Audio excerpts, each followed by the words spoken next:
A group of racist bullies tries to drown a black teen at the pool, completely unaware he's a martial arts master. They thought he was just an easy target, but their cruel prank unleashes a shocking secret that flips their twisted game upside down. As the water churns with rage and fear, the teen's hidden skills explode in a moment of pure, unstoppable power, forcing everyone watching to question everything they thought they knew. But when the bully's powerful parents step in to silence the truth, the stakes skyrocket from a fight at the pool to a battle for survival. Can the teen prove what really happened before he loses everything? Or will the lies of the powerful drown him for good? Before we go any further, comment where in the world you are watching from and make sure to subscribe, because tomorrow's story is one you don't want to miss. The afternoon sun blazed overhead at the Oak Ridge Community Pool, turning the water into a sheet of sparkling diamonds. Elijah James sat alone on a worn plastic chair, his swim trunks still dry despite the sweltering heat. His dark eyes moved carefully across the scene before him, taking in the squealing children, the watchful parents, and the teenagers showing off their diving skills. A family walked past him, and the mother pulled her young daughter closer, clutching her beach bag tighter. Elijah pretended not to notice. He'd seen that same reaction too many times since moving here 3 months ago. The chlorine smell mixed with sunscreen in the air as he watched a group of kids playing Marco Polo. Their laughter echoed off the concrete, reminding him of easier days at his old neighborhood pool. Back there, he hadn't been the only black face in the crowd. Back there, he hadn't felt like every move he made was being watched. Elijah adjusted the plain white t-shirt he wore over his swim trunks, his fingers brushing against the lean muscle underneath, a testament to years of disciplined training with his grandfather. The memory of those early morning sessions in their backyard dojo brought a slight smile to his face. His grandfather's voice seemed to whisper in his ear, "Stay aware of your surroundings, but never let them see your fear." An elderly black lifeguard, Mr. Curtis, according to his name tag, caught Elijah's eye from his elevated chair and gave him a small nod. Elijah returned it, grateful for even that tiny acknowledgement. It was the first friendly gesture he'd received since arriving at the pool 30 minutes ago. The afternoon crowd had started to thin out as the sun moved lower in the sky. Families packed up their coolers and towels, heading home for dinner. Elijah checked his phone. No messages from his mom. She was probably still at her second job. Wouldn't be done until late tonight. He'd told her he was going to the pool to cool off, but really, he just needed to get out of their small apartment, away from the graffiti someone had sprayed on their door last week. A splash of water hit his feet, and he looked up to see a young boy apologizing as he chased after his beach ball. The kid's face changed when he saw Elijah, uncertainty replacing his friendly expression. Before Elijah could say anything, a woman's sharp voice cut through the air. "Tommy, come here right now!" The boy scampered away, leaving his ball behind. Elijah picked it up, but the mother was already hurrying her son toward the exit, not even looking back for the forgotten toy. He set it aside with a quiet sigh. The remaining crowd had shifted, creating a subtle but noticeable empty space around his chair. Elijah had gotten good at spotting these patterns, the way people moved away without making it obvious, the careful way they avoided eye contact. His grandfather had taught him about this too, about keeping his dignity even when others tried to strip it away. He stood up, stretching his tall frame, and walked to the edge of the pool. The water looked inviting, promising relief from both the heat and the weight of all those stairs. Maybe he should just dive in, show everyone he was just here to swim like anybody else. That's when he heard them. Loud laughter, the kind that carried threat beneath its surface, came from behind him. Elijah didn't need to turn around to know who it was. He'd heard about Brad Collins and his friends, had seen them in the school hallways during his first week before summer break started. "Well, look who decided to crash our pool!" Brad's voice rang out, full of mock surprise. "Didn't know they let just anybody in here these days." Elijah kept his breathing steady, just like his grandfather had taught him. He turned slowly, facing the three white teens who had formed a loose semicircle around him. Brad stood in the center, his blonde hair slicked back and a cruel smile playing on his lips. To his left was Kyle Peterson, tall and lanky, trying to match Brad's sneer but not quite managing it. Mason Carter completed the trio on the right, his massive arms crossed over his chest, looking like he was just waiting for an excuse to use them. "You lost, boy?" Brad took a step closer, his voice dripping with fake concern. "The public pool's on the other side of town. This here's members only." "I have a membership," Elijah said quietly, keeping his voice level. His grandfather's words echoed in his mind. "Control your emotions, or they will control you."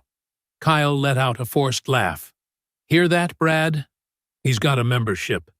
Bet his welfare check covered that real nice." Mason cracked his knuckles, moving to block Elijah's path back to his chair. "Maybe we should check his papers, make sure everything's legit." Elijah felt his muscles tensing, ready to react, but he kept his posture relaxed. He'd faced bullies before, knew how they operated. They were like wolves, always testing for weakness, looking for fear to exploit. Brad circled closer, his expensive swim shorts dripping water onto the concrete. "You know, some of the ladies were complaining earlier. Said they felt uncomfortable with certain people watching their kids swim." He emphasized certain people with a smirk that made his meaning crystal clear.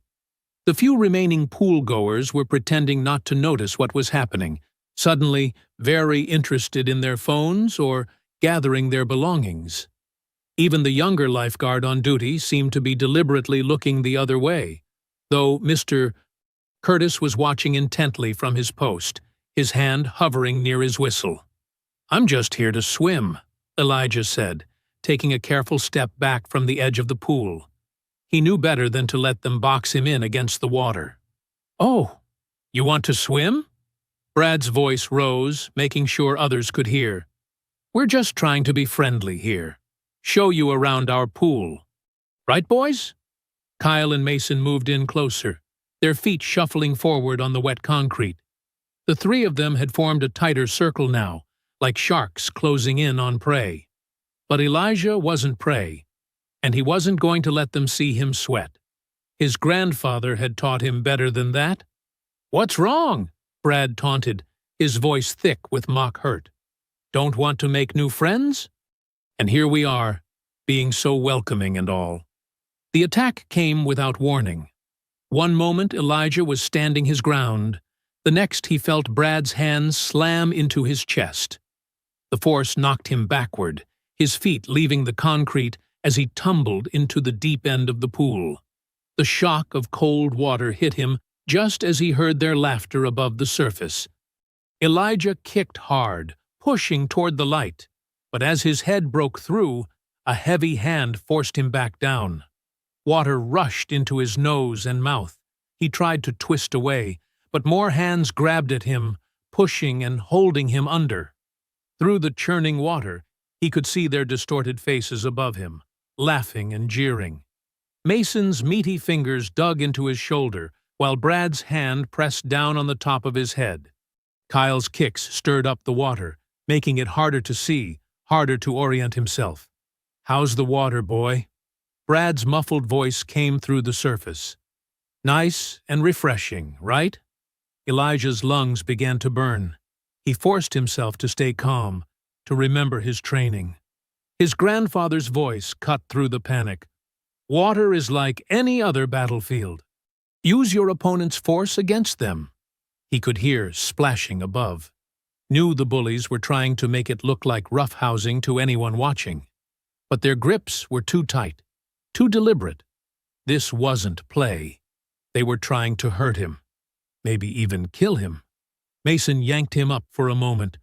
just long enough for Elijah to gasp a quick breath before Brad shoved him under again. The chlorine stung his eyes, but he kept them open, watching their movements through the rippling water. "Not so tough now, are you?"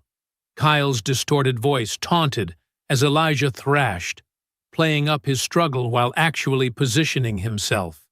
"Maybe you should have stayed in your own neighborhood." His grandfather had taught him that water could amplify certain moves while nullifying others. The key was to use the buoyancy, to strike from angles they wouldn't expect. As his chest tightened from lack of air, Elijah knew it was time to act. He went limp for a moment, making them think he was weakening. Mason's grip loosened slightly. That was all he needed. In one explosive movement, Elijah planted his feet against the pool wall and pushed off hard, driving upward.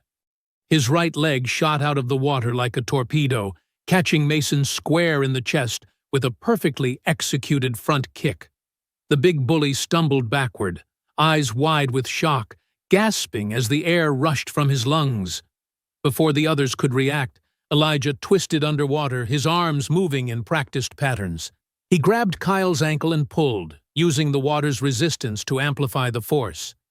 Kyle went down with a splash, flailing as he unexpectedly found himself submerged. Brad tried to back away, but Elijah was already moving. 8 years of training took over as he executed a flawless underwater sweep, his leg catching Brad behind the knees. The bully crashed into the pool, his confident sneer replaced by panic as he bobbed up, coughing and sputtering. Elijah burst through the surface, water streaming off him as he took a deep breath. His attackers were scattered now. Mason doubled over by the pool's edge, Kyle thrashing in the water, and Brad trying desperately to keep his head above water. All pretense of control gone. The quiet discipline his grandfather had instilled in him took hold, preventing him from pressing his advantage. He didn't need to hurt them, just show them he wasn't the easy target they'd expected. Through the chaos, he could hear Mr. Curtis's whistle blowing sharply across the pool deck. Brad came up gasping, his slicked-back hair now plastered across his face. "What the hell?" he spluttered, real fear mixing with rage in his voice. "How did you—" But Elijah had already moved out of reach, using smooth, powerful strokes to put distance between himself and his attackers. The water that had been their weapon moments ago now carried him effortlessly, his trained muscles responding with precision his grandfather would have praised. Kyle finally found his footing in the shallow end, coughing up water. "He's crazy!" he yelled, pointing a shaking finger at Elijah. "Did you see what he did? He tried to drown us." Mason had recovered enough to help Brad out of the pool, but his usual threatening stance was gone, replaced by wary confusion. None of them had expected resistance, let alone such skilled counterattacks. They had thought they were hunting easy prey, only to find themselves facing a trained fighter. The water around them gradually settled, though the tension in the air remained electric. Elijah stayed ready, his body balanced and centered in the deeper water, prepared for any further attacks. But the bullies seemed more interested in regrouping, shooting him venomous looks as they tried to recover their dignity. "You're dead!" Brad spat out between coughs, but his voice trembled slightly. "You hear me? You're going to regret this." Elijah remained silent, letting his actions speak for themselves. His grandfather had always said that true strength didn't need threats or boasts. The way the bullies were backing away, helping each other up, told him they'd learned at least part of today's lesson. He was not someone they could terrorize without consequences. The commotion had drawn attention. Kids who'd been splashing in the shallow end now stood frozen, water dripping from their swimsuits as they stared. Parents lifted their sunglasses, craning their necks to see what was happening. A group of teenagers who'd been playing volleyball stopped mid-game, the ball floating forgotten between them. "He just went crazy and attacked them," shouted Derek, one of Brad's friends who'd been lounging nearby. He jumped up from his chair, pointing accusingly at Elijah. They were just trying to welcome him to the neighborhood. More of the bullies' friends joined in, their voices overlapping as they spun their lies. Yeah, they were being nice, trying to include him. He's the one who started it. We all saw it. Elijah treaded water, keeping his distance as he watched the crowd grow. His heart pounded, but he forced his breathing to stay steady, just like his grandfather had taught him. The water around him had calmed, but the air crackled with tension. 2 junior lifeguards hurried over, their red shorts bright against the pale concrete. They looked uncertain, glancing between Elijah and the 3 boys who were still catching their breath by the pool's edge. "What's going on here?" demanded the taller lifeguard, a freckled teenager not much older than Elijah. Brad found his voice first, still coughing slightly. "We were just being friendly, showing the new kid around, and he went psycho on us." His wet hair hung in his face, making him look less threatening than usual, but his eyes burned with hatred as he glared at Elijah. Mason nodded vigorously, one hand still rubbing his chest where Elijah's kick had landed. He's lying if he says anything different. "We've got witnesses!" He gestured to the growing circle of onlookers, many of whom were nodding in agreement. Elijah opened his mouth to defend himself, but Kyle cut him off. "Everyone saw it!" Kyle shouted, his voice carrying across the pool deck. "He tried to drown Brad! He's dangerous!" The crowd's murmurs grew louder, more hostile. Parents pulled their children closer, shooting suspicious looks in Elijah's direction. He could feel the story taking shape around him, the narrative they wanted to believe about the violent black teenager attacking innocent white boys. A sharp whistle cut through the chaos. The crowd parted as Mr. Curtis, the head lifeguard, strode toward them. His weathered face was stern beneath his white hair, and despite his age, he moved with purpose and authority. "Clear the area," Mr. Curtis commanded, his deep voice brooking no argument. "Anyone not involved, back to your activities." When people hesitated, he added firmly, "Now." The junior lifeguards stepped back, deferring to his authority. Most of the onlookers dispersed, though some lingered at the edges, whispering and pointing. Mr. Curtis surveyed the scene, his experienced eyes taking in every detail. The way Brad and his friends clustered together, the defensive position Elijah maintained in the water, the angry red mark forming on Mason's chest. "Young man," Mr. Curtis called to Elijah, his tone neutral but his eyes sharp and alert. "Come on out of the pool." Elijah hesitated for a moment, then swam to the ladder farthest from the bullies. He pulled himself out smoothly, water streaming from his dark blue swim trunks. He stood straight, refusing to hunch or look guilty. "He attacked us," Brad insisted again, but Mr. Curtis held up a hand, silencing him. "I saw more than you think," the older man said quietly, his gaze sweeping over the group. The bullies shifted uncomfortably under his scrutiny. Derek tried to jump in again. "We all saw what happened.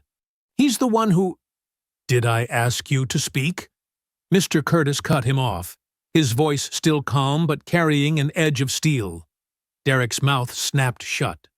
The elderly lifeguard turned to Elijah, speaking low enough that only he could hear. "Stay calm, son. I know what really went down here." His eyes held understanding, and something else. Recognition, perhaps. To the group at large, Mr. Curtis announced, "This incident will be reported and reviewed. For now, everyone needs to clear the area." He looked pointedly at Brad and his friends. "All of you, out of the pool area. Now." The bullies hesitated, but something in Mr. Curtis's stance made them think better of arguing.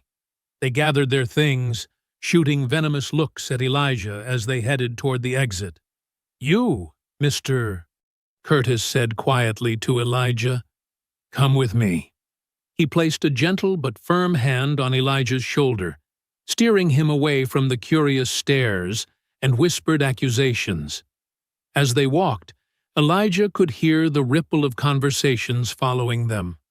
"I always knew that boy would be trouble. Did you see what he did to poor Brad? They let anyone into this pool these days." Mr. Curtis's hand tightened slightly on his shoulder, steadying him. "Don't listen to them," he murmured. "Keep walking. Head high." They moved past the snack bar, past the family changing rooms, toward the staff area.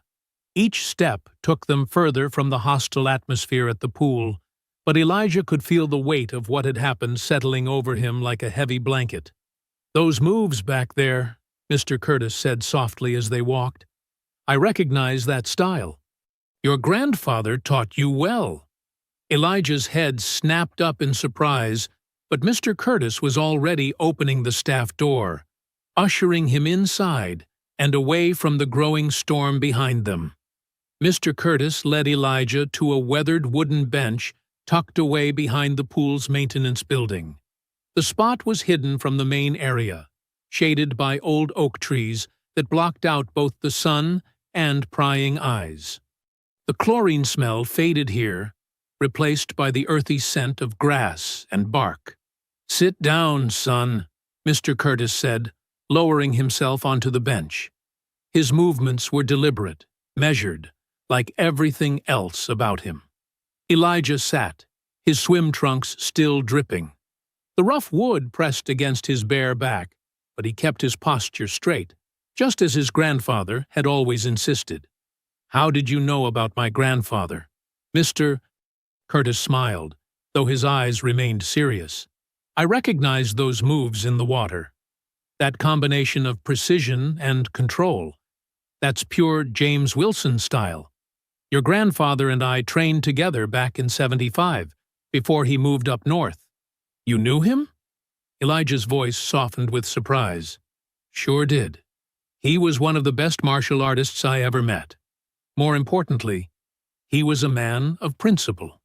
Mr. Curtis paused, studying Elijah's face. "But that's not what we need to talk about right now. We need to discuss what's coming." A cool breeze rustled the leaves above them, making Elijah shiver slightly in his wet swimsuit. "What do you mean?" "Those boys who attacked you, Brad Thompson, Kyle Richardson, and Mason Peters. Their families practically own this town. Brad's father is the police chief. Kyle's mother sits on the city council. Mason's parents are both lawyers. Mr. Curtis's voice was heavy with experience. And they all play golf with Judge Harrison every Sunday." Elijah's stomach tightened. He'd known the boys were trouble, but this was worse than he'd imagined. "They're going to try to twist this," Mr. Curtis continued. "They'll paint you as the aggressor.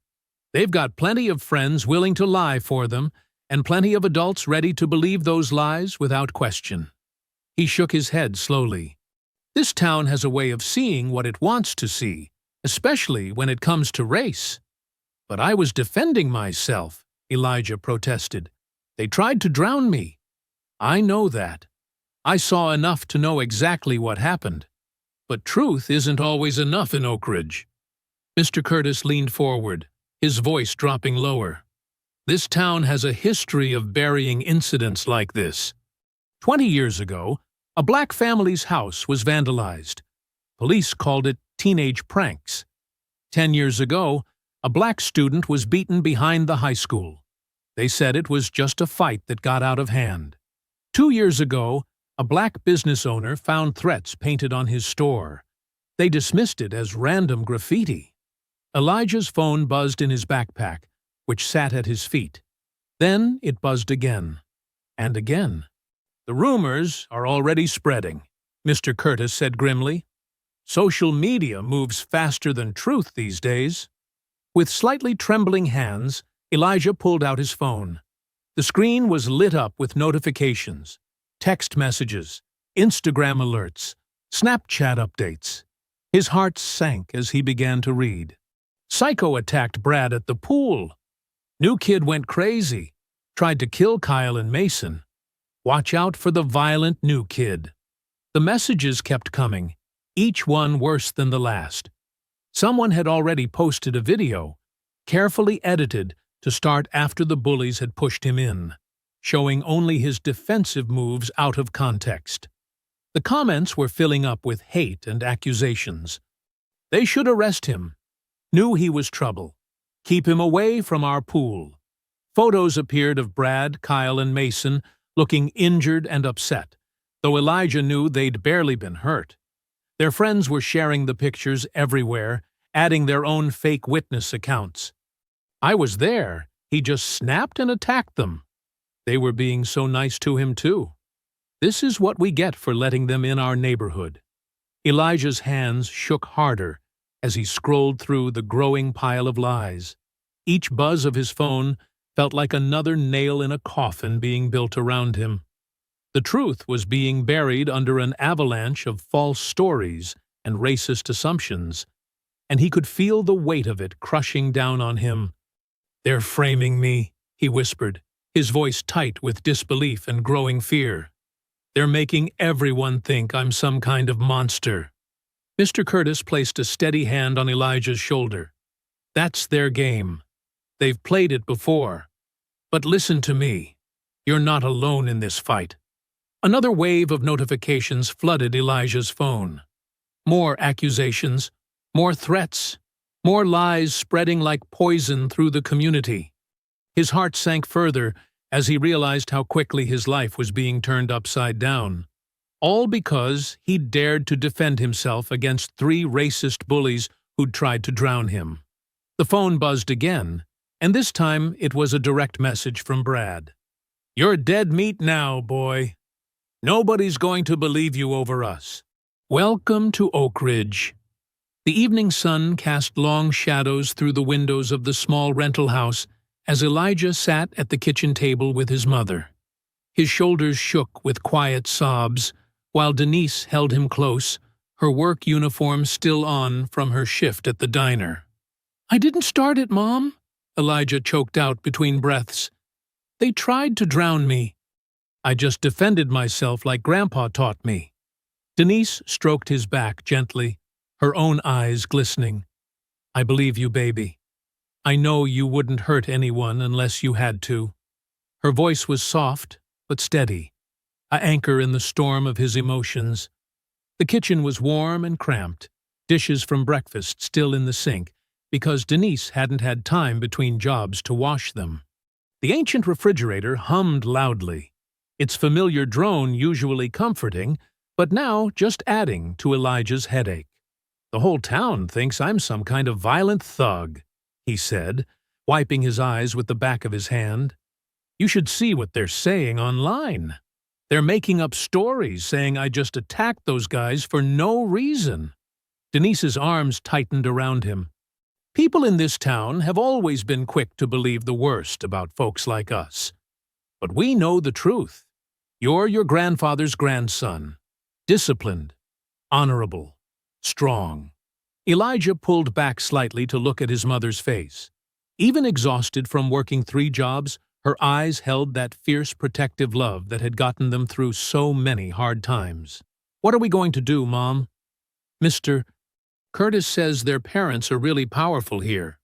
We'll figure it out together, baby. We always do." Denise reached across the table for her phone. "Let me call my friend Sharon. She works as a legal secretary. Maybe she can—" Red and blue lights suddenly flooded the kitchen, flashing through the windows and painting the walls in alternating colors. The sharp wail of a police siren cut through the evening quiet, then fell silent, leaving just the lights spinning. Elijah's heart started hammering. "Mom?" "Stay calm," Denise said, though her own voice shook slightly. She stood up, straightening her waitress uniform. "Remember what your grandfather always said. Stay focused. Stay controlled." Heavy footsteps approached their front door, followed by loud knocking that seemed to shake the whole house. "Police! Open up!" Denise squeezed Elijah's shoulder once, then walked to the door. She opened it to find 3 officers standing on their small porch, their hands resting meaningfully on their weapons. "Mrs. James?" The lead officer's voice was cold. "I'm Officer Peterson. We're here about a serious assault complaint filed against your son." "Assault?" Denise's voice rose with disbelief. "My son was the victim here.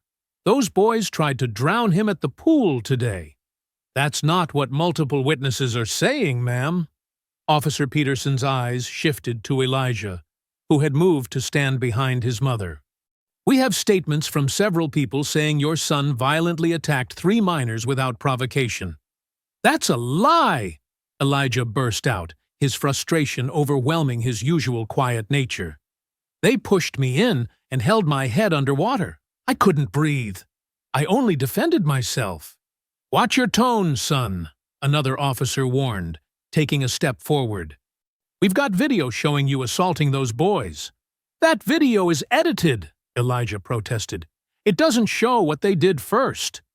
"They could have killed my baby," Denise added, her voice trembling with anger.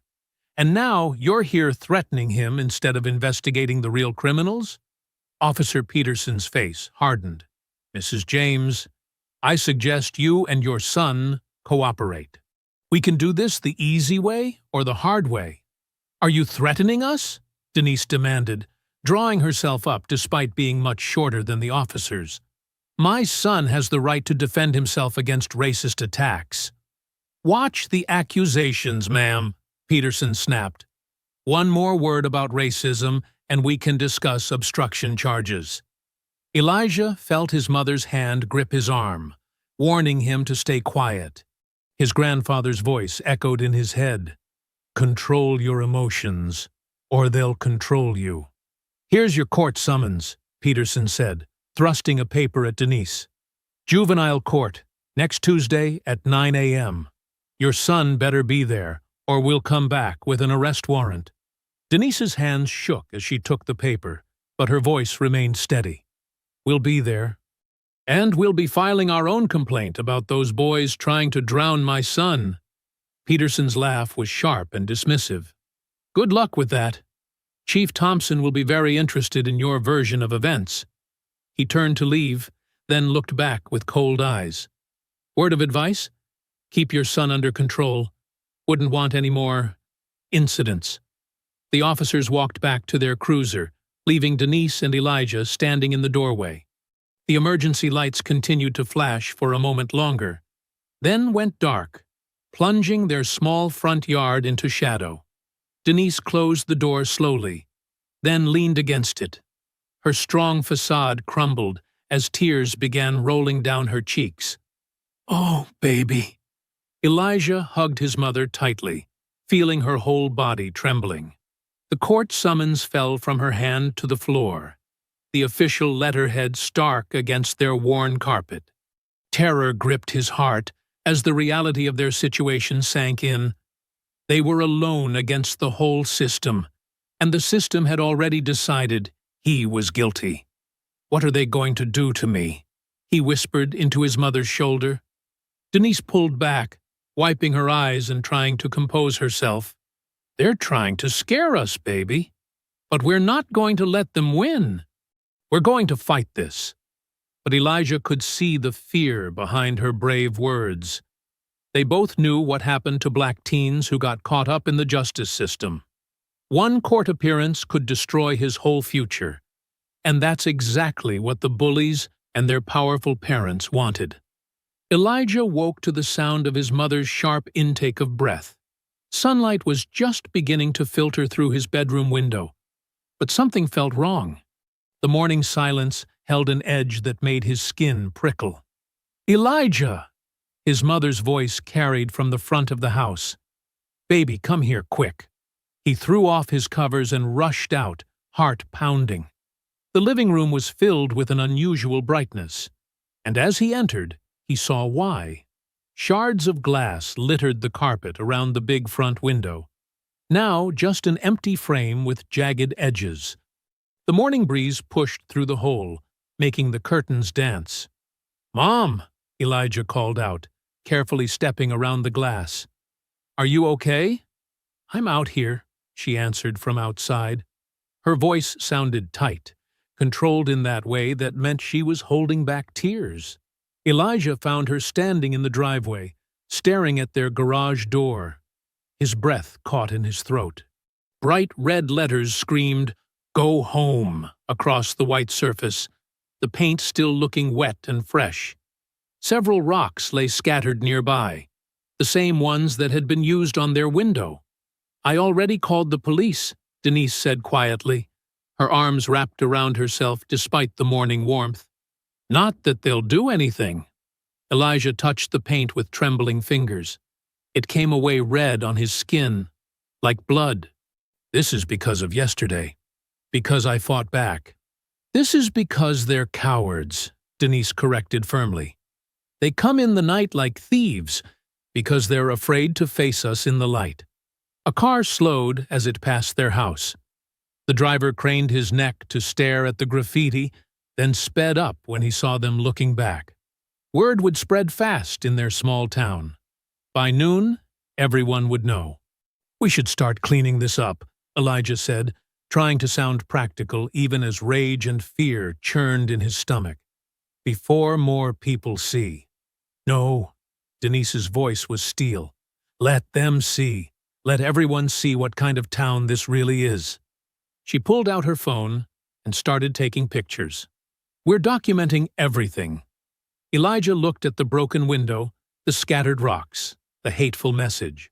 His grandfather's training had taught him to analyze threats, to stay calm and think clearly. These weren't just pranks. They were warnings. The bullies and their families were sending a message. Back down, or worse, will come. The sound of another car approaching made them both tense, but this one pulled into their driveway. Mr. Curtis stepped out, his lined face grave as he took in the damage. "I heard through the grapevine," he said, walking up to them. "Some folks saw cars here late last night, but couldn't identify who it was." His voice carried years of bitter understanding. "Mr. Curtis," Denise greeted him, shoulders sagging slightly with relief at seeing a friendly face. "You didn't have to come." "Yes, I did." He looked at the garage door, then at the broken window. "This is how they operate. First, they try to drown a boy. Then they try to drown the truth. Then they try to drown the spirit." Elijah felt the weight of Mr. Curtis's words. The old man spoke from experience, his eyes carrying memories of similar battles fought long ago. "The police are supposed to be coming," Denise said, checking her phone, "though I don't expect much." "They'll write a report and file it away," Mr. Curtis agreed, "just like they did with the pool incident. The system works exactly how it was designed to work." He turned to Elijah, studying the young man's face. "How are you holding up, son?" Elijah started to say "fine" automatically, but stopped. His grandfather had always taught him to be honest with himself. "I'm scared and angry, and I don't know what to do with all of it." Mr. Curtis nodded approvingly at his honesty. "Fear and anger are like fire, Elijah. They can burn you up inside, or they can forge you into something stronger. It all depends on how you channel them." He reached into his pocket and pulled out a key ring. "I have a private gym behind my house. Your grandfather used to train there with me back in the day. It's not fancy, but it's got everything you need to keep your skills sharp." "You want to train me?" Elijah asked, surprise momentarily pushing aside his darker emotions. "I want to give you a safe place to work through what you're feeling," Mr. Curtis corrected. "Somewhere you can focus on getting stronger instead of just being afraid." "Your grandfather would want that." Denise touched Elijah's arm. "That might be good for you, baby. You always said training helped clear your mind." Mr. Curtis held out the keys. "The gym is yours whenever you need it.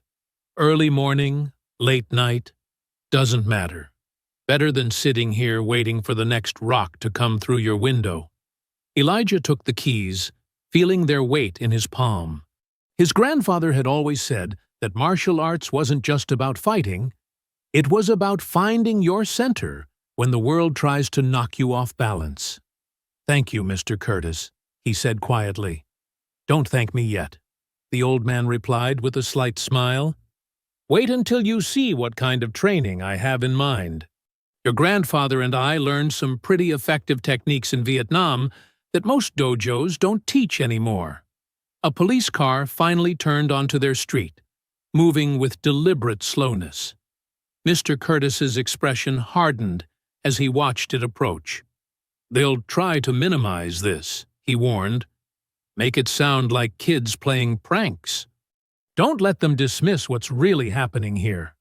The patrol car pulled up, and Elijah recognized Officer Peterson from the night before. The man's face showed no surprise at the vandalism, as if he'd expected to find exactly this scene.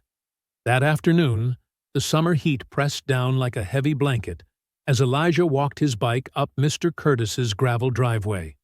The old Victorian house sat back from the road, partially hidden by towering oak trees. Behind it, barely visible from the street, stood a weathered building that looked like it might have once been a carriage house. Mr. Curtis was already waiting outside, wearing loose-fitting black pants and a faded army t-shirt. He gestured for Elijah to follow him around back. "Your grandfather helped me convert this place back in '75, he said, unlocking a heavy wooden door. "Said every warrior needs a sanctuary." The interior was cooler and dimmer than Elijah expected. Sunlight filtered through high windows, illuminating a space that felt frozen in time. Old-school training equipment lined the walls. Heavy bags, speed bags, wooden dummies covered in notches and scars. The floor was solid wood, worn smooth by decades of bare feet. "This is amazing," Elijah breathed, taking it all in. The air smelled of leather and wood polish, with hints of incense. "Your grandfather thought so, too." Mr. Curtis moved to a small shrine in the corner, where photographs and medals were carefully arranged. He pointed to a faded picture of two young men in army fatigues, arms around each other's shoulders. "That's us in '69, just before a particularly nasty firefight. Your grandfather saved my life that day." Elijah stepped closer, studying his grandfather's young face. The same quiet strength he remembered was there, even then. "Time to warm up," Mr. Curtis announced. "Let's see what you remember of the basics." They started with fundamental movements: blocks, strikes, stances. Mr. Curtis watched closely, occasionally making small corrections to Elijah's form. "Good power," he noted, as Elijah delivered a series of punches to a heavy bag. "But you're telegraphing your moves. In a real fight, that split second of warning could cost you." They worked on tightening Elijah's technique, making his movements more efficient. Mr. Curtis shared stories between exercises, painting a picture of the grandfather Elijah had known only in his later years. "He was always the calm one," Mr. Curtis recalled, as they practiced defensive footwork. "Even in combat, never lost his cool. Said panic was a luxury we couldn't afford." Sweat soaked through Elijah's shirt as they moved through increasingly complex drills. Mr. Curtis might have been nearly 70, but his movements were still precise and powerful. "The boys at the pool," Mr. Curtis said during a water break, "they attacked you because they thought you were weak. But they don't understand what true strength is." "What do you mean?" Elijah asked, wiping his face with a towel. "They mistake cruelty for power. They think hurting others makes them strong." Mr. Curtis shook his head. "Your grandfather knew better.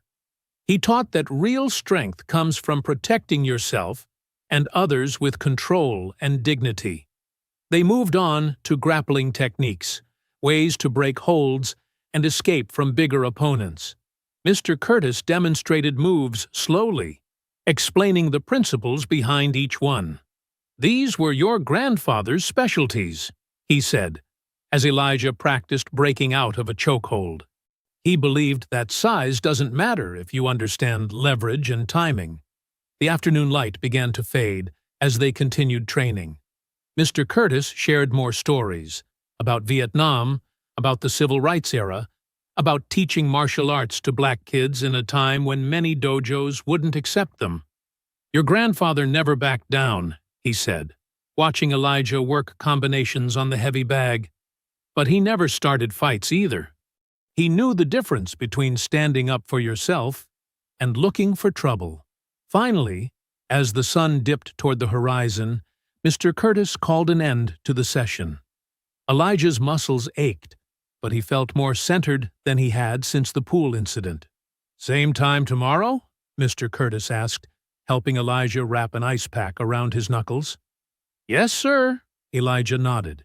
"Thank you for this, for everything." "Don't thank me yet," Mr. Curtis smiled. "Tomorrow we start the hard stuff." Elijah walked out into the cooling evening air, his body tired but his mind clear. He felt stronger already, not just physically, but mentally. His grandfather's presence seemed closer here, as if the old dojo held echoes of his wisdom. The peaceful feeling lasted until he reached his bike, chained to Mr. Curtis's fence. A piece of paper had been stuck through the spokes, folded once. Elijah's hands trembled slightly as he opened it. The message was typed, no signature. "Get out of town now, or what happened to your house will seem like a welcome party." The school hallway felt longer than usual as Elijah walked to his first class. Every step echoed against the metal lockers, mixing with hushed whispers and sudden silences that followed him like shadows. Groups of students split apart as he passed, their eyes darting away when he looked in their direction. His shoulders tensed as he heard someone whisper, "That's him, the guy who attacked those boys at the pool." Another voice added, "I heard he knows kung fu or something. Total psycho." Elijah kept his head high, just like Mr. Curtis had advised. "Your grandfather walked through worse," the old mentor had told him that morning. "Keep your dignity. Don't let them see fear." At his locker, Elijah's fingers trembled slightly as he worked the combination lock. A group of girls nearby grabbed their books and hurried away, shooting nervous glances over their shoulders. The hallway was emptying as first period approached, the crowd thinning to stragglers. That's when he heard them. Heavy footsteps, multiple sets, coming closer. "Well, look who it is!"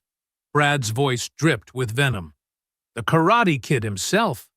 Elijah turned slowly, his back against the lockers. Brad, Kyle, and Mason had formed a half-circle around him.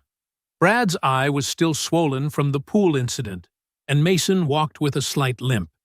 Their faces were twisted with hatred and wounded pride. "I'm not looking for trouble," Elijah said quietly, his grandfather's teachings echoing in his mind. "Avoid conflict when possible. Use words before fists." Kyle slammed his palm against the locker beside Elijah's head. The sound rang through the nearly empty hallway. "Trouble found you anyway, tough guy." "You made us look bad," Mason growled, stepping closer. "Nobody makes us look bad." Elijah's muscles coiled, ready to defend himself, but he remembered Mr. Curtis's warning. "At school, they'll be watching you extra close. One wrong move, and they'll say you're the aggressor." Brad moved in, his breath hot on Elijah's face. "Your little ninja tricks won't help you here. We've got friends everywhere. Teachers, coaches, the principal's golf buddy. That's Kyle's dad. My father's on the school board," Mason added with a smirk. "One word from him, and you're out on your ass." Elijah's hands clenched into fists at his sides. He could take them, even all three at once. His body hummed with the techniques Mr. Curtis had drilled into him yesterday. But that's exactly what they wanted. "Back off," Elijah said firmly, looking Brad directly in the eyes. "You don't want this." Brad grabbed Elijah's shirt collar, shoving him hard against the lockers. "Oh, I really do.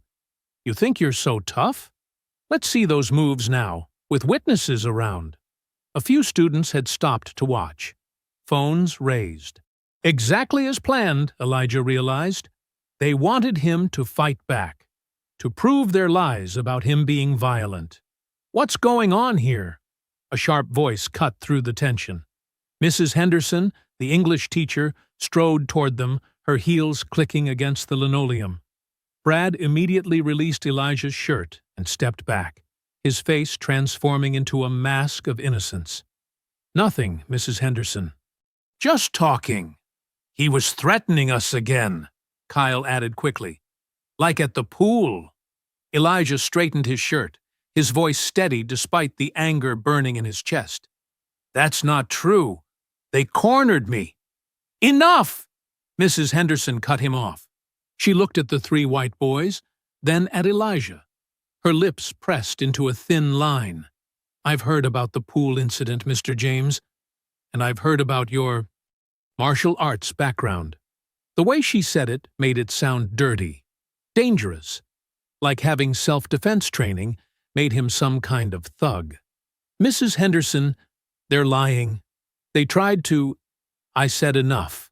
She crossed her arms, looking down at him through her reading glasses. "Let me be very clear, Mr. James. This is a peaceful school. We don't tolerate violence or threats of any kind. If you want to remain enrolled here, I suggest you watch your behavior very carefully." The three bullies smirked behind her back. Brad made a small throat-cutting gesture when Mrs. Henderson wasn't looking. "Do you understand me?" she pressed. Elijah's jaw clenched. Every instinct screamed at him to defend himself, to tell the truth. But he saw the futility in her eyes. She'd already decided who he was. "Yes, ma'am," he managed to say.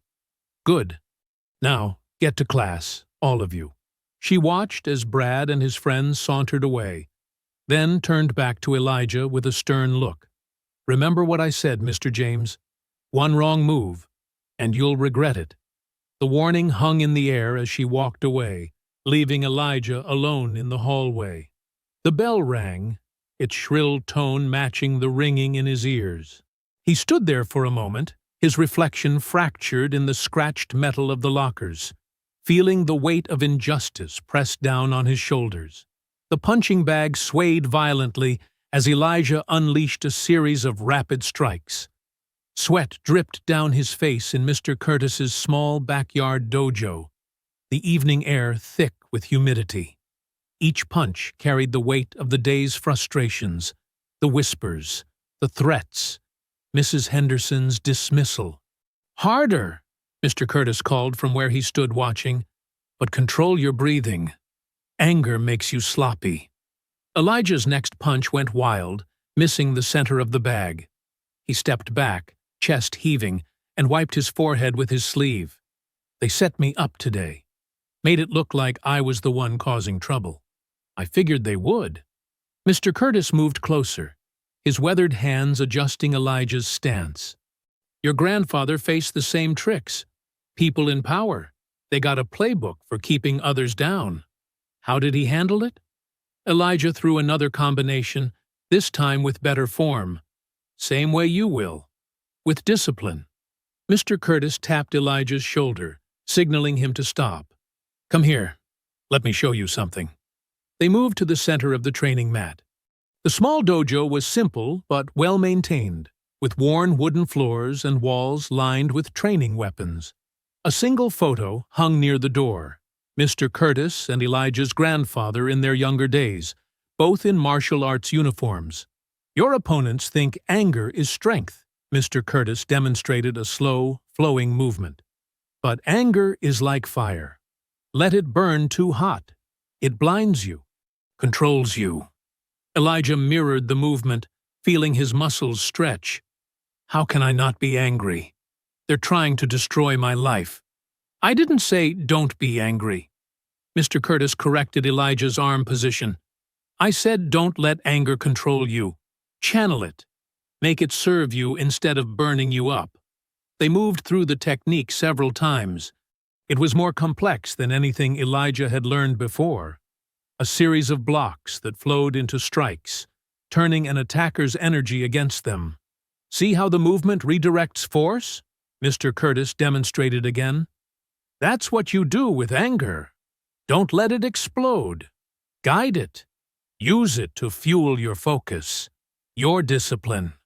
Elijah practiced the sequence, his movements becoming smoother with each repetition. The physical activity helped clear his mind, pushing away the day's tensions. Your grandfather mastered this technique in Vietnam, Mr. Curtis said quietly. Saved his life more than once. But the real battle came when he got home, facing people who smiled to his face while trying to break his spirit. How did he win? By refusing to break, by staying focused on what mattered. Mr. Curtis moved to face Elijah directly. Those boys at school, they want you to lose control, to prove their lies about you. Every time you stay calm, you prove them wrong. They practiced for another hour, Mr. Curtis teaching Elijah increasingly advanced combinations. Each movement required total concentration, leaving no room for anger or fear. Remember, Mr. Curtis said as they finished, physical technique is only half the battle. The mind must be stronger than the body. Elijah bowed to his teacher, feeling more centered than he had all day. Thank you, Mr. Curtis. Thank me by staying smart, by proving them wrong. Mr. Curtis smiled. Now go home. Your mother's probably waiting with dinner. The drive home was short, just a few blocks through their modest neighborhood. Elijah found his mother in the kitchen, stirring a pot of her famous jambalaya. The spicy aroma filled their small house, bringing back memories of happier times. Perfect timing, Denise said, giving him a warm smile. Set the table? Elijah grabbed plates from the cabinet, noting how tired his mother looked. She'd worked a double shift at the hospital today, yet still made time to cook his favorite meal. They sat down together, a rare moment when both were home and awake at the same time. The food was delicious, warming more than just their stomachs. How was training? Denise asked, serving herself a second helping. Good. Mr. Curtis taught me some new techniques. Elijah took a bite, savoring the flavors. He knew Grandpa really well. Your grandfather would be proud of how you're handling all this. She reached across the table, squeezing his hand. I know I am. Even with all the trouble I've caused? You haven't caused anything. You're standing up for yourself, just like he taught you. Her eyes were fierce with maternal pride. We're not running away. This is our home now. Elijah felt strength in her words, in the quiet determination that had carried their family through so many challenges. I won't let them win, Mom. We won't let them win, she corrected, her smile gentle but firm. We're in this together. They finished dinner talking about lighter things, his upcoming history test, her funny story about a patient at the hospital, plans for the weekend. For a moment, it felt almost normal, like they were just a regular family sharing a meal. A flash of light through the window caught Elijah's attention. Car headlights moving slowly past their house. The vehicle lingered longer than it should have, then accelerated away with a roar of engine. Denise's hand tightened on her fork, but her voice remained steady. Would you like seconds, baby? Yes, please, Elijah said, matching her calm tone while his heart raced. They continued eating, their peaceful moment altered but not broken, refusing to let fear rob them of this simple pleasure of sharing a meal together. Elijah sat at his desk, trying to focus on homework, when his phone buzzed. The text was from an unknown number. Meet at the pool at 9. Want to talk things out. No more fighting. His jaw clenched as he read it twice more. Another message popped up. Just talking. Promise. Time to end this before it gets worse. Elijah's fingers hovered over the keyboard. The smart move would be to ignore it. But something in him couldn't back down. Not again. Not after everything. He glanced at the clock, 8:30 p.m. His mom was working the night shift at the hospital. Mr. Curtis's warning echoed in his mind. They'll try to get you alone. Don't fall for it. But running and hiding wasn't the answer either. His grandfather's voice, preserved in memory, seemed to whisper, "Sometimes you have to meet trouble head-on." Elijah changed into dark clothes, black jeans, navy hoodie. He slipped on his running shoes, the ones with the best grip. In the bathroom mirror, his reflection looked older somehow, his eyes harder than they used to be. The walk to Oak Ridge Community Pool took 15 minutes. Street lights cast long shadows across empty sidewalks. A few cars passed, but the neighborhood was quiet. Too quiet. His phone buzzed again. "You coming? We're waiting to talk." Elijah didn't respond. He kept walking, senses alert for any movement in the darkness. The martial arts training had sharpened his awareness. He noticed everything now. The rustle of leaves, distant dog barks, the slight change in temperature as he neared the pool. The facility was closed for the night, its gates locked. The water gleamed black under the quarter moon, rippling slightly in the evening breeze. No lights were on inside the fence. No cars visible in the parking lot. But someone was here. He could feel it. Elijah approached cautiously, staying in the shadows. His footsteps were silent on the concrete. Years of training had taught him how to move without sound when needed. A metallic clang came from behind the equipment shed. Then whispers, quickly hushed. "Hey!" Brad's voice called out. "Over here. Just want to talk." Elijah didn't answer. He circled wider, keeping his back to the fence. The shed was a blind spot. Anyone could be hiding there. "Come on, man," Brad said, stepping into view. He held his hands up, trying to look harmless. "This has gone too far. Let's work it out." In the dim light, Brad's face seemed calm, reasonable. But Elijah caught the slight twitch at the corner of his mouth, the predatory gleam in his eyes. "Why here?" Elijah asked, staying well back. "Why after dark?" "Neutral ground," Brad shrugged.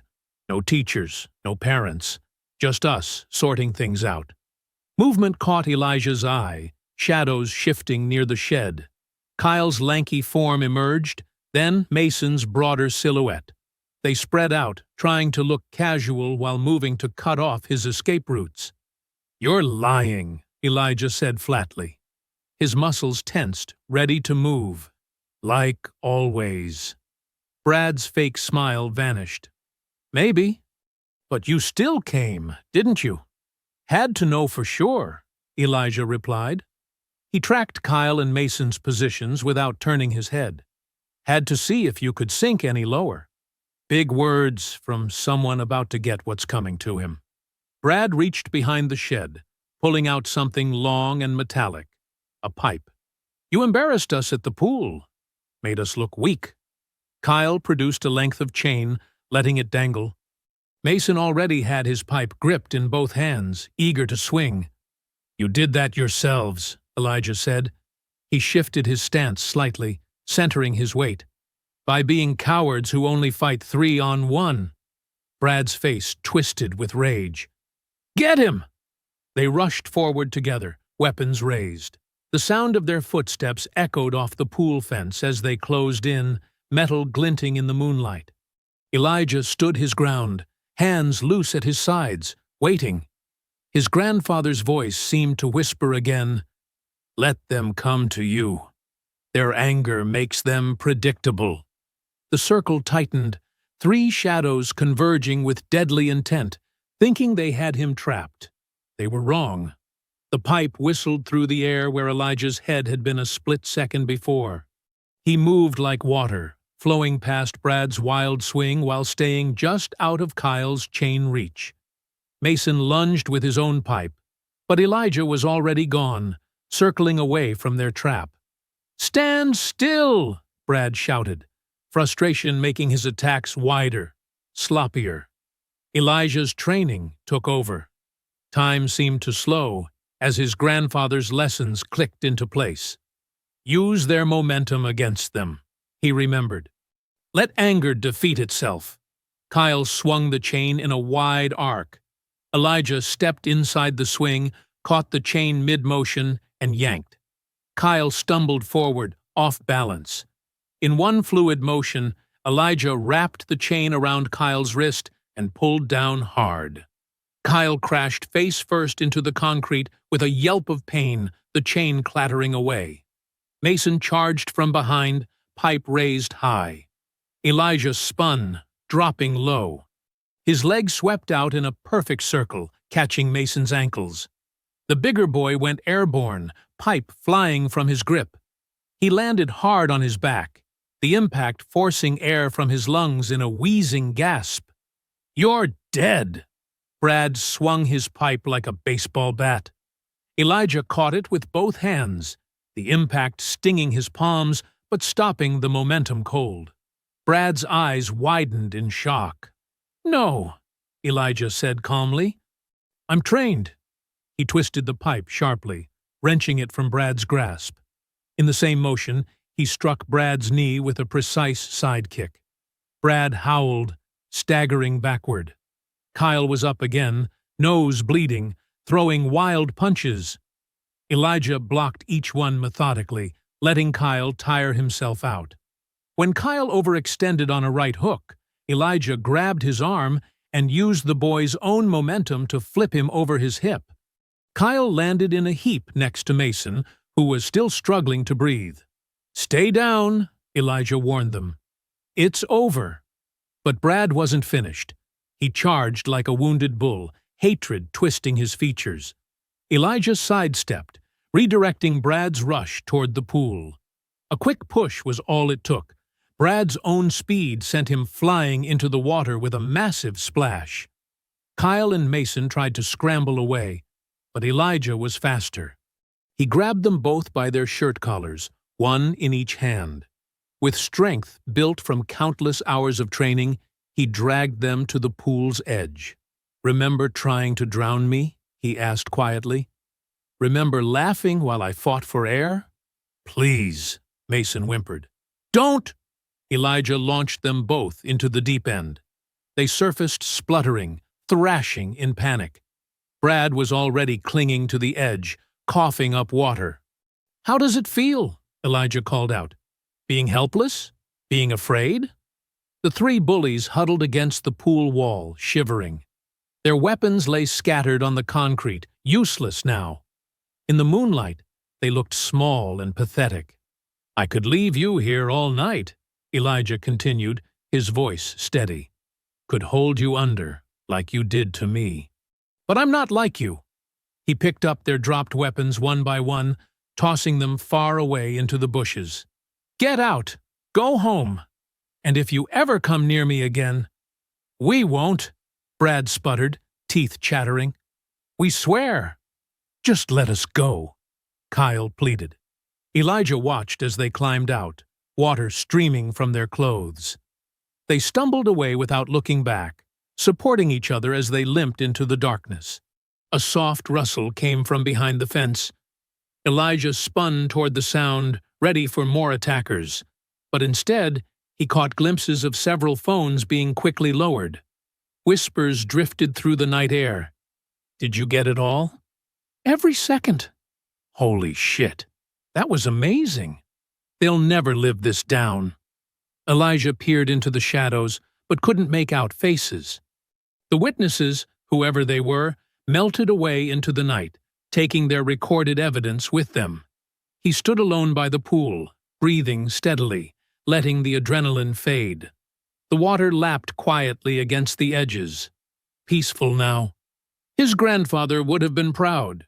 He'd won the fight without causing serious injury, controlled but decisive. The night breeze carried away the last echoes of the confrontation, leaving only the gentle sounds of crickets and distant traffic. Elijah gathered himself, straightened his clothes, and headed home. He'd faced their worst and emerged stronger. Whatever came next, he was ready. Elijah pushed his eggs around his plate, too tired to eat. His muscles ached from last night's fight, though he'd managed to hide his limp from his mother. Across the small kitchen table, Denise sipped her coffee in silence, dark circles under her eyes showing she'd barely slept. The morning sun streamed through their cracked window. the one they'd covered with cardboard after the rocks came through. The "Go Home" graffiti was still visible on their garage door through the kitchen window, a constant reminder of their precarious situation. A rapid knock at the front door made them both jump.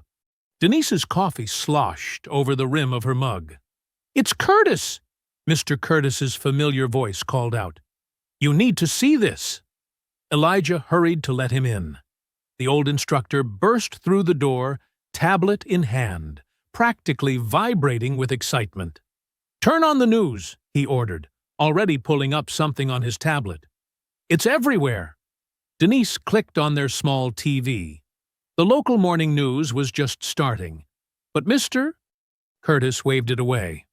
"No, look at this first." He set the tablet on the kitchen table. A video was already playing, the nighttime footage grainy but clear enough. Elijah recognized himself standing by the pool as three figures approached with weapons. "Someone recorded everything?" Denise gasped. "Several someones," Mr. Curtis grinned. "From multiple angles. Watch." They huddled around the small screen. The video showed the entire confrontation in stark detail. The ambush attempt, Elijah's controlled defense, the bullies' humiliating defeat. The audio picked up every threat, every plea for mercy. "This went viral overnight," Mr. Curtis explained. "First on TikTok, then Twitter. By midnight, it was on national news sites. Look at the view count." Elijah's eyes widened at the numbers. 2 million views? And climbing every minute. Mr. Curtis scrolled through comments. "People are outraged. The timestamps prove you were attacked after hours. The weapons are clearly visible. And, the best part?" He pulled up another video, this one from the original pool incident. "Someone had footage of them trying to drown you too." They've spliced the videos together, showing the whole pattern of harassment. Denise's hands trembled as she watched her son being forced underwater, then the footage of last night's vindication. "This changes everything," she whispered. The TV suddenly blared with breaking news. A reporter stood outside their local police station. Allegations of corruption and racial bias in the handling of the Elijah James case. Multiple videos surfacing overnight appear to show the teenager was actually the victim of repeated attacks. Mr. Curtis changed tabs on his tablet. The police chief is already doing damage control. The bullies' parents are scrambling to hire lawyers. But the evidence is overwhelming. Elijah's phone buzzed continuously as notifications poured in. Support messages from strangers, interview requests from journalists, links to social media posts condemning the attackers. "Look at this," Mr. Curtis pointed to a particular comment thread. "People are sharing similar stories from this town going back decades. The dam has broken. Everyone who stayed quiet before is speaking up now." Denise covered her mouth, tears welling up. They can't sweep this under the rug anymore. A car door slammed outside. Through the window, they saw a news van parking across the street. A reporter and cameraman were already heading toward their house. "There will be more coming," Mr. Curtis warned. "This story has everything. Racism, corruption, martial arts, justice served. The media's going to be all over it." Elijah's phone rang. It was their lawyer, calling far earlier than usual. Denise answered and put it on speaker. "The DA's office is dropping all charges," the lawyer announced without preamble. "They're launching an investigation into the police department's handling of the case instead. Those videos are a game changer." More vehicles pulled up outside, 2 more news vans and several cars with out-of-state plates. Denise peeked through the curtains, then turned to Elijah with tears streaming down her face. "Baby, come here," she choked out, pulling him into a tight hug. Elijah held his mother as she sobbed against his shoulder, her whole body shaking with relief. "It's over, Mom," he whispered. "They can't hurt us anymore." Mr. Curtis smiled at them both, his own eyes glistening. "Your grandfather would be so proud, son." You stood your ground with honor. You defended yourself with skill and restraint. And now, the whole world knows the truth. Through the window, cameras flashed as reporters gathered on their lawn. Phones continued buzzing with messages of support. The TV anchor was now reading statements from civil rights organizations promising to investigate the town's history of racial incidents. Denise pulled back just enough to cup Elijah's face in her hands. "My brave, beautiful boy," she said softly. "We made it through." The courthouse steps were packed with reporters and camera crews, their equipment glinting in the afternoon sun. Microphones jabbed forward like spears as Elijah climbed the stairs with his mother and Mr. Curtis flanking him protectively. "Elijah, how long were you being targeted? Did the police ignore your complaints? Can you demonstrate the martial arts moves you used?" Elijah kept his head high but said nothing, just as Mr. Curtis had advised. Their lawyer met them at the entrance, her briefcase clutched tight. "It's a circus in there," she warned in a low voice. "The prosecutor's still planning to throw everything at you. The police chief is personally attending. And all three families are present with their legal teams." Inside the juvenile courtroom, Elijah's stomach clenched at the sight of Brad, Kyle, and Mason sitting with their parents in the front row. The boys wore pressed shirts and innocent expressions, but he noticed Kyle's arm in a sling and Brad's face still showing faint bruises from last night. Their parents glared daggers at Elijah. Mr. Peterson, Brad's father, and the town's biggest real estate developer whispered something to the prosecutor. The police chief nodded along, his brass badge gleaming under the fluorescent lights. "All rise!" the bailiff called out. Judge Martinez entered, her face stern as she surveyed the packed courtroom. News of the viral video hadn't stopped the hearing from proceeding, though reporters weren't allowed inside. Their cameras pressed against the windows instead. "Be seated," the judge ordered. "We're here for case number JV 2023-714, regarding the juvenile defendant Elijah James." The prosecutor stood, straightening his tie. "Your Honor, the state seeks to prove that the defendant engaged in a pattern of violent behavior, culminating in a premeditated assault on 3 minors last night. We have multiple witness statements." "Objection, Your Honor," Elijah's lawyer interrupted. "The prosecution is attempting to introduce new allegations without proper notice." "Overruled," Judge Martinez said. "But watch your step, Mr. Collins. Proceed." The prosecutor smiled thinly. "We'll demonstrate that the defendant's martial arts training makes him a danger to others. That he used these skills to deliberately harm 3 upstanding young men who were simply—" "Your Honor!" A deep voice boomed from the back of the courtroom. Mr. Curtis stood up, something clutched in his hand. "If I may approach—" The judge frowned. "Sir, this is highly irregular. Who are you?" "Curtis Bell, Your Honor. Former Marine, retired martial arts instructor, and witness to the ongoing harassment of this young man." Murmurs rippled through the courtroom. The prosecutor's face reddened. "Your Honor, this is completely improper. I have evidence that proves these boys attempted to drown Elijah James, then later attacked him with weapons," Mr. Curtis continued, holding up a USB drive. "Video evidence from multiple sources." The bully's parents shifted uncomfortably. The police chief suddenly found his shoes fascinating. Judge Martinez studied Mr. Curtis for a long moment. "Approach the bench, Mr. Bell." Mr. Curtis walked forward with dignity, his combat boots clicking on the floor. He handed the USB drive to the bailiff, who passed it to the judge. "Your Honor," the prosecutor sputtered, "any evidence must be properly submitted through—" "I'm aware of procedure, Mr. Collins," Judge Martinez cut him off. She plugged the drive into her computer.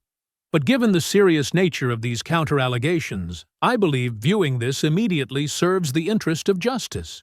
A screen lowered from the ceiling. The projector hummed to life. The first video began playing. The pool incident. Gasps filled the courtroom as Brad, Kyle, and Mason were shown forcing Elijah underwater repeatedly. Their laughter echoed through the speakers. "Turn it off!" Mr. Peterson shouted, standing up. "This is edited footage!" "Sit down!" the judge ordered sharply.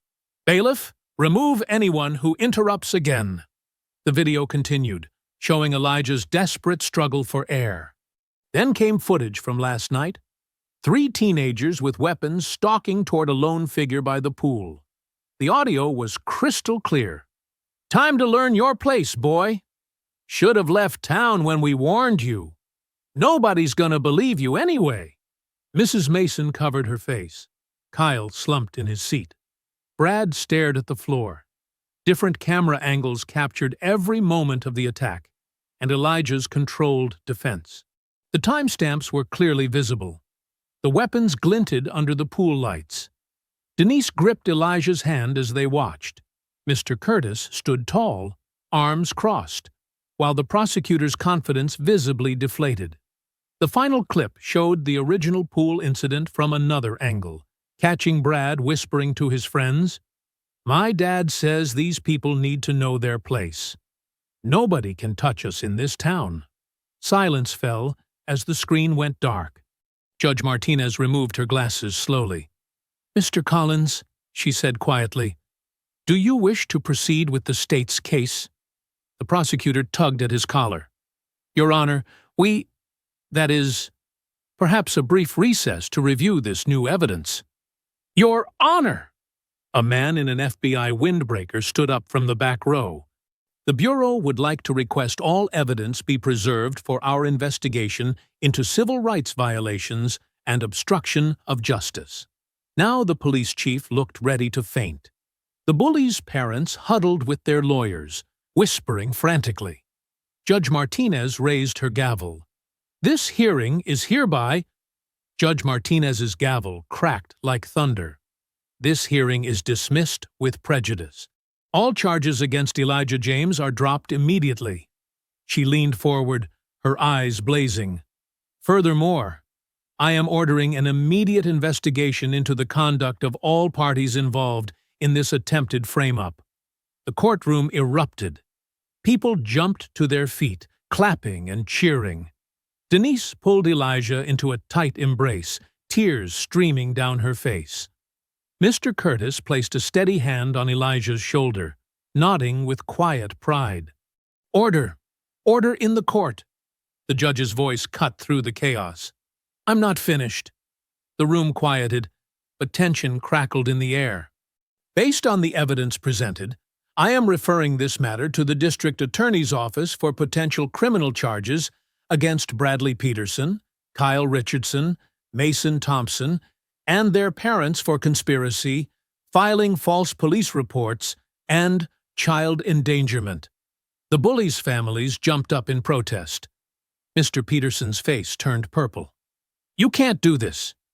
Do you know who I am?" "Bailiff, remove Mr. Peterson," Judge Martinez ordered. "And Chief Williams, I suggest you remain in the building. The FBI will want to speak with you." The police chief slumped in his chair as 2 FBI agents approached him. More agents moved to block the exits, preventing the Bullies' families from leaving.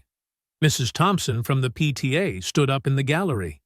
"I knew those boys were lying. Elijah's a good kid. I've seen him help elderly neighbors with their groceries. He tutors my daughter in math," another parent called out. "Never caused any trouble." More voices joined in, people who had stayed silent before now speaking up. The tide of public opinion shifted visibly, as neighbors and townspeople rallied around Elijah and his mother. "My son saw them spray painting that garage. They've been terrorizing kids for years. The police ignored our complaints, too." The prosecutor gathered his papers with trembling hands, avoiding everyone's eyes. One of the FBI agents approached him, badge extended. "Sir, we'll need to review all your case files involving these families." Elijah's lawyer smiled broadly, shaking hands with Mr. Curtis. "That video evidence was perfectly timed." "How did you get it?" "Sometimes justice needs a little help," Mr. Curtis replied quietly. "And sometimes teenagers with phones are braver than adults with badges." In the gallery, several students from the pool stood up, holding their phones. "We recorded everything," a girl announced. "We were scared to come forward before, but we couldn't let them hurt Elijah again." The judge watched it all with satisfaction. "Mr. James," she called out. Elijah looked up. "I want to apologize on behalf of this court for what you've endured. No child should face such treatment in our community." "Thank you, Your Honor," Elijah said clearly, his voice steady despite his pounding heart. "Mrs. James," the judge continued, "you should be proud of your son. He defended himself with remarkable restraint, despite extreme provocation." Denise wiped her eyes. "His grandfather taught him well. Strength with control, power with purpose."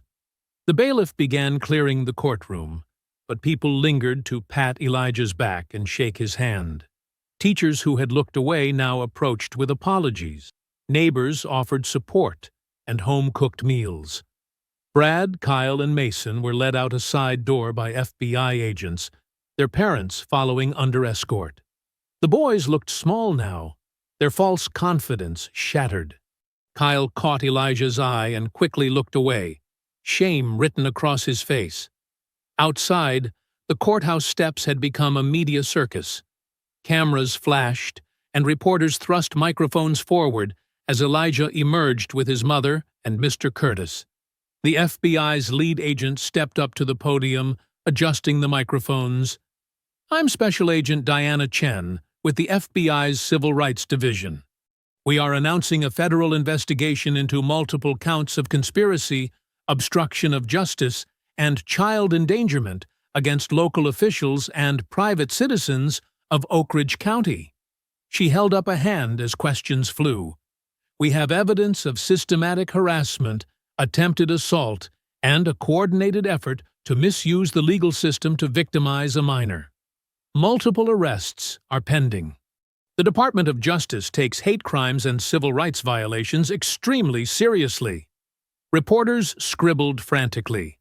Cameras zoomed in on the police chief being led to a federal vehicle, his head bowed. "Additionally," Agent Chen continued, "we're investigating numerous allegations of similar incidents that were ignored or covered up by local authorities. Anyone with information should contact our task force immediately." A reporter raised her hand. "What about the video showing the attempted drowning? Will those boys face charges?" "The juvenile suspects will be processed according to federal guidelines regarding hate crimes," Agent Chen replied.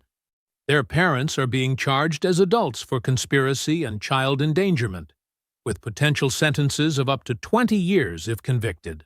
The crowd murmured as more FBI vehicles arrived. Agents led out Mr. Peterson in handcuffs, followed by the other parents. Their expensive suits and arrogant expressions couldn't hide their fear now. This case highlights the importance of standing up to systemic racism and abuse of power, Agent Chen concluded. The FBI thanks the brave witnesses who came forward. No one is above the law. More questions flew, but Elijah's lawyer guided him and his mother toward their car.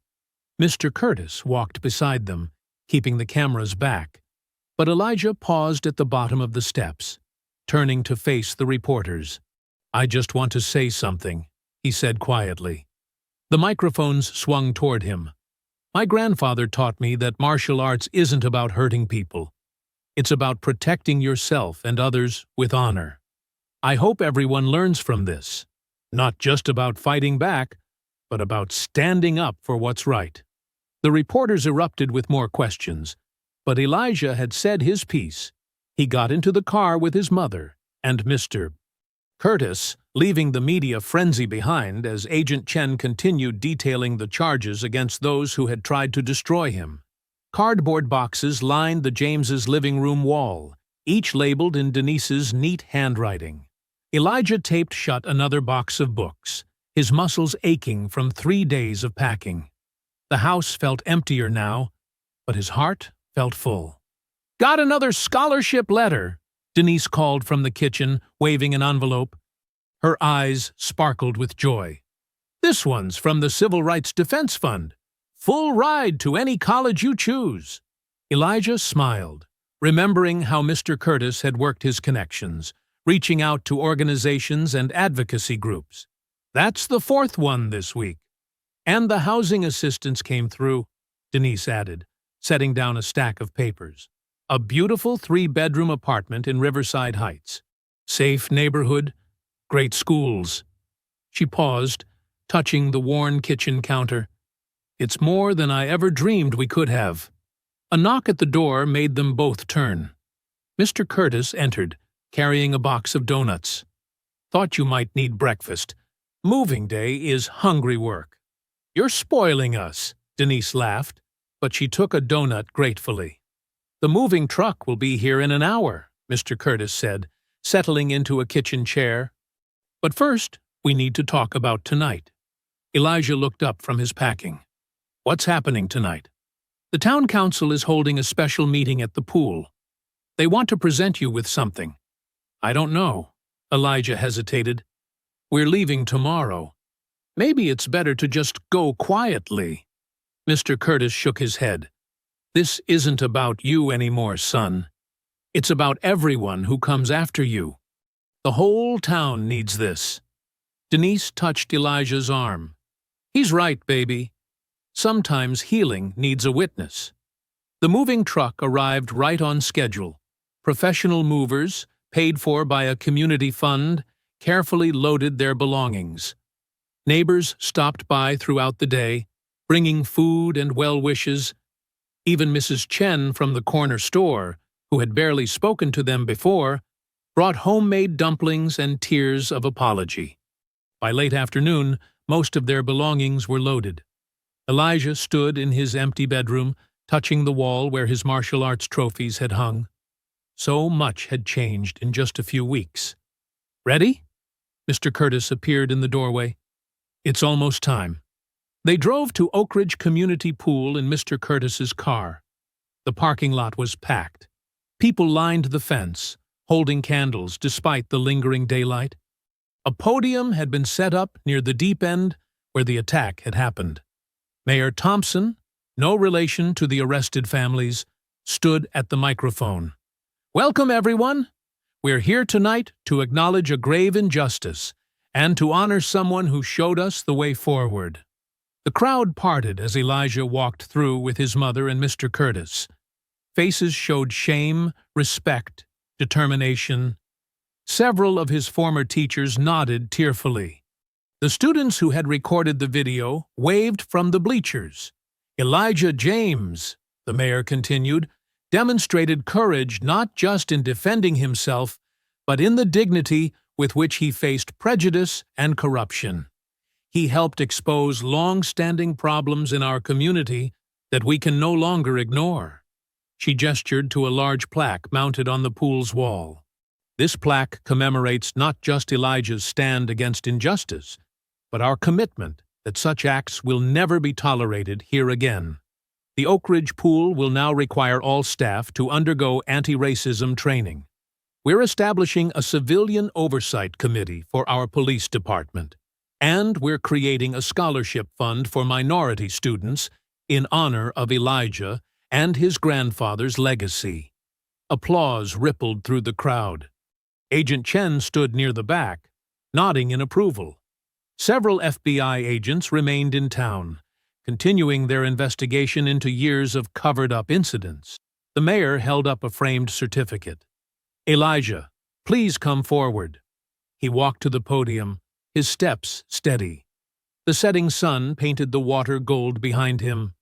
This is the first ever Oak Ridge Medal of Courage, the mayor announced, awarded to those who stand up for justice, even when standing alone. You've taught us all what real strength looks like. Elijah accepted the medal, its weight solid in his hands. He looked out at the gathered faces, neighbors who had found their voices, students who had chosen truth over fear, adults learning to confront their own biases. Thank you, he said simply. But courage isn't just about fighting back. It's about fighting for change. Every one of you who spoke up, who shared those videos, who demanded better from our leaders, you showed courage too. He turned to Mr. Curtis. My grandfather taught me that martial arts is about more than self-defense. It's about protecting others, standing up for what's right. That's why I've decided to become an instructor myself someday. No kid should ever feel helpless against bullies or hate. Mr. Curtis beamed with pride. The crowd applauded again, longer this time. Parents hugged their children. Former adversaries shook hands.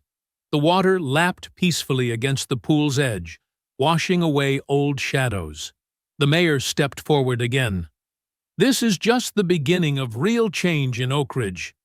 We have a long way to go, but thanks to Elijah, we know which direction to walk. As the sun sank lower, casting long shadows across the water, Elijah stood with Mr. Curtis at the edge of the pool. The same spot where fear had once gripped him now felt like a place of power. Your grandfather would be proud, Mr. Curtis said softly. You didn't just defend yourself. You helped wake up a whole town. Elijah touched the metal, watching the last rays of sunlight glint off its surface. Tomorrow would bring a new home, new opportunities, new challenges. But tonight, standing beside his mentor, as the community gathered to honor truth and justice, he felt his grandfather's spirit in every peaceful breath. I hope you enjoyed that story. Please like the video and subscribe so that you do not miss out on the next one. In the meantime, I have hand-picked 2 stories for you that I think you will enjoy. Have a great day.